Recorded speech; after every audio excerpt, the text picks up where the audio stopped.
হেমন্তের মাঝামাঝিতেই উত্তরের জেলাগুলোতে জেঁকে বসেছে শীত। পঞ্চগড়ের দিনের বেলায় কিছুটা স্বস্তি থাকলেও সন্ধ্যা হলেই বেড়ে যায় শীতের দাপট। সন্ধ্যা থেকে সকাল পর্যন্ত কুয়াশায় ঢাকা থাকছে চারপাশ। সকালের শুরুতে হেডলাইট জ্বালিয়ে চলাচল করতে হচ্ছে যানবাহনগুলোকে। সেই সাথে রয়েছে উত্তরের হিমেল বাতাস। গত এক সপ্তাহ ধরেই এখানকার তাপমাত্রা 12 থেকে 13 ডিগ্রি মধ্যে ওঠানামা করছে। স্থানীয় আবহাওয়া অফিস জানিয়েছে, ডিসেম্বরের শুরু থেকে শীতের তীব্রতা আরও বাড়বে।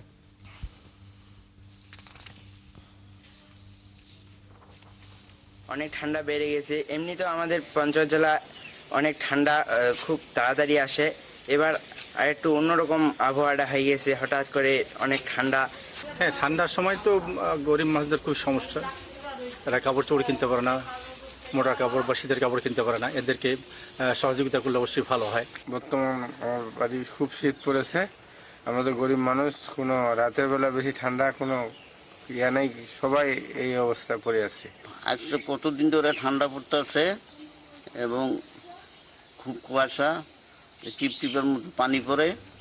দর্শক, উত্তরের জেলার ঠাকুরগাঁয়ের শীতের সরাসরি অবস্থা আমরা জানবো। যুক্ত হচ্ছেন সহকর্মী তানভীর হাসান তনু।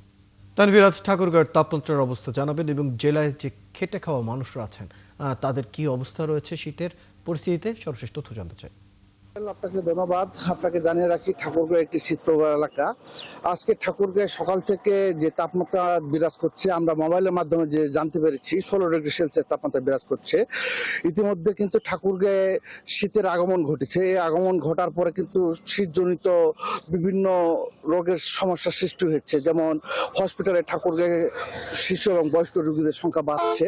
ইতিমধ্যে কিন্তু ঠাকুরের সদর হসপিটালে বয়স্ক রোগীদের সংখ্যা বৃদ্ধি পাওয়ার কারণে হসপিটাল কর্তৃপক্ষ কিন্তু বিপাকে পড়েছেন। তারা পরামর্শ দিচ্ছেন শীতজনিত রোগের কারণে এই সমস্যা তৈরি হচ্ছে। শীতজনিত রোগ থেকে রেহাই পাওয়ার জন্য তারা নানা রকম পরামর্শ দিয়ে যাচ্ছেন। অপরদিকে ঠাকুরগাঁও জেলা প্রশাসক থেকে জানানো হয়েছে যে ঠাকুরগাঁও যেহেতু শীতপ্রবণ এলাকা, এই শীতপ্রবণ এলাকার জন্য ইতিমধ্যে 15 লক্ষ টাকা বরাদ্দ পেয়েছেন। এই 15 লক্ষ টাকা দিয়ে তারা শীতবস্ত্র কিনবেন এবং এই মাসের, যেহেতু আজকে শুরুতেই, এই মাসের মধ্যে তারা শীতবস্ত্র বিতরণ করবেন, আমাকে জেলা প্রশাসক জানিয়েছেন। অপরদিকে ঠাকুরগাঁও যে খেটে খাওয়া মানুষরা রয়েছেন, তারা কিন্তু নানাভাবে শীতকে একটা দুর্ভোগ হিসেবে ঠাকুরগাঁও বিবেচনা করে।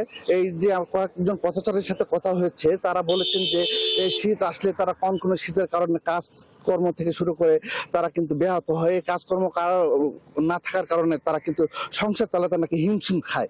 সে কারণে ঠাকুরগাঁয়ের যে সকল সামাজিক সংগঠন রয়েছে এবং সরকারি সংগঠনগুলো রয়েছে, তারা যেমন শীতে একটা তারা শীত বস্ত্র পায় এবং শীতে যেমন একটা প্রণোদনা পায়, সেরকম তারা দাবি জানিয়েছেন।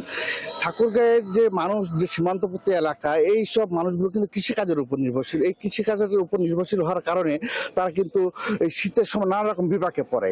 এই বিপাক থেকে যেমন এবার মুক্ত হয়, সে কারণে তারা এটাকে দুর্যোগ হিসেবে বিবেচনাই করছে এবং এই দুর্যোগ থেকে যেমন রেহাই পায়, সেখানে প্রশাসনের কাছে একটা দৃষ্টি আকর্ষণ করছেন যে শীতগ্রস্ত থেকে শুরু করে নানা রকম সুযোগ সুবিধা যেমন তাদেরকে দেওয়া হয়, সেই রকম একটা তারা কথা বলছেন।